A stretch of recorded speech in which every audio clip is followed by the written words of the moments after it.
مزید جانتے ہیں رانا ذوالفقار سرور ڈسٹرکٹ بیورو چیف ساہیوال سے۔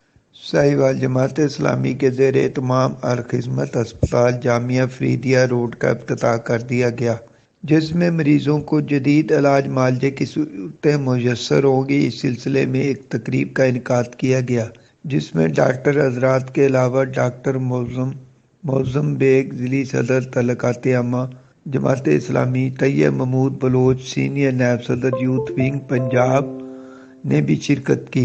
اس موقع پر تقریب کے مہمان خصوصی عبدالشکور صدر الخدمت فاؤنڈیشن پاکستان اور رحمت مٹو امیر جماعت اسلامی ضلع ساہیوال تھے۔ اس ہسپتال کے بنانے والے اور ان میں سے بہت سارے لوگ یہاں بیٹھے ہیں، ان کو مبارک بھی دینا چاہتا ہوں کہ آپ کی خوابوں کی تکمیل ہوئی اور بالآخر یہ ہسپتال آپ اپنی آنکھوں سے دیکھ رہے ہیں کہ یہ نہ صرف بن گیا ہے بلکہ اس نے اپنی خدمات کا آغاز بھی بہت آسان انداز میں شروع کر دیا ہے۔ رپورٹ رانا ذوالفقار سرور ڈسٹرکٹ بیورو چیف ساہیوال۔ سامہ رحمان کے ساتھ گلوبل آئی ٹیم تلنگانہ۔